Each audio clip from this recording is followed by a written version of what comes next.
So, to all you graduating chefs out there, first off, congratulations. You made it through the heat, the pressure, all of it. But now you're staring down a different kind of decision, a huge fork in the road for your career.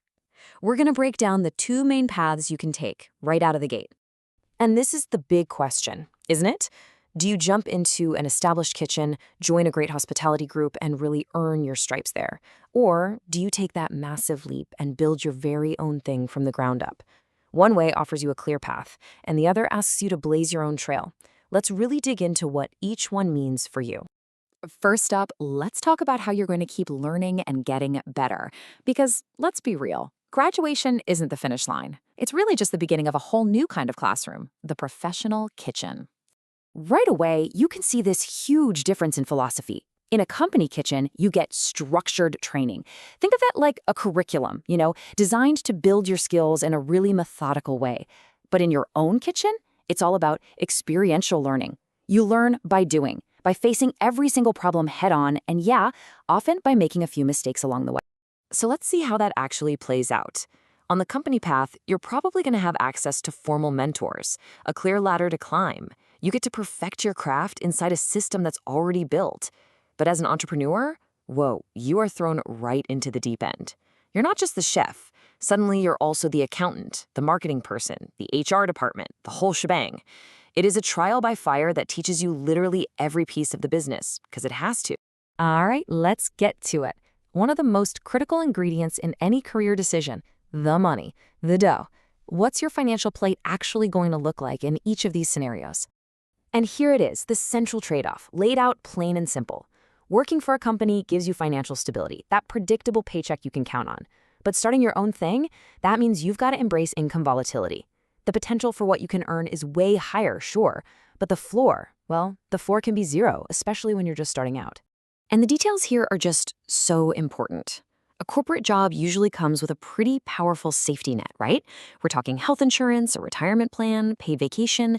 As an entrepreneur, you are on your own for all of that. Your income could be amazing one month and pretty terrifying the next. That irregularity is a massive factor you have to consider. And look, this isn't just a gut feeling or stories you hear. It's actually backed up by research. This quote here really highlights a serious risk. The entrepreneurial path is often paved with a lot of economic uncertainty. It's a powerful, real-world reminder to be super realistic about the financial pressures that come with building a business from scratch. Okay, so beyond the skills and the money, what about your actual life, your day-to-day? Let's dive into the balance between having total freedom and working within a set framework, and what that means for your time, both inside and outside the kitchen. Here's another one of those classic trade-offs. A company gives you a predictable environment. You know your role, you probably know your hours, you know your responsibilities. It's all within a system that already exists. But as an entrepreneur, you get this incredible autonomy. You make the rules, you design the menu, you create the entire vibe. You are the framework. But what does all this mean for that elusive work-life balance? Well, it's complicated. On both sides, an entrepreneur has the flexibility to set their own schedule, which sounds amazing, right? But the reality is the business is always on. It never sleeps. And those demands can just bleed into every single hour of your personal time. On the other side, an employee has more structured hours, but the pressure of a corporate kitchen can lead to serious burnout too.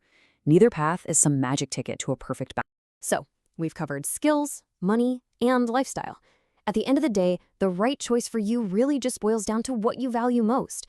It's all about knowing yourself. This table just lays it all out so clearly. Seriously, take a second and look at these values. If you are someone who craves independence, if you thrive on having to adapt and change on the fly, entrepreneurship is probably screaming your name. But if you truly deeply value stability and a clear, structured way to grow your career, then a corporate role is probably a much, much better fit. You gotta be honest with yourself. Where do you land on this chart? Okay, with all of this on the table, it's time to start thinking about making a choice. So how do you take all this info and actually chart a course for yourself? It really comes down to asking yourself these 4 questions, and I mean really thinking about them. 1, how much risk can you actually stomach? Be honest. 2, what do you need financially, like right now and 5 years from now? 3, when it really comes down to it, what's more important to you, security or freedom? And finally, number 4, what's the ultimate dream? What's your big picture vision for your culinary career? Look, at the end of the day, there is no single right answer here. One path is not better than the other, they are just different. The real question is, what's the key ingredient for your unique recipe for success? Whether that's perfecting a single dish on the line or building an entire empire from a food truck. The most important thing is choosing the path that fuels your passion. The choice is yours. Now go cook up something amazing.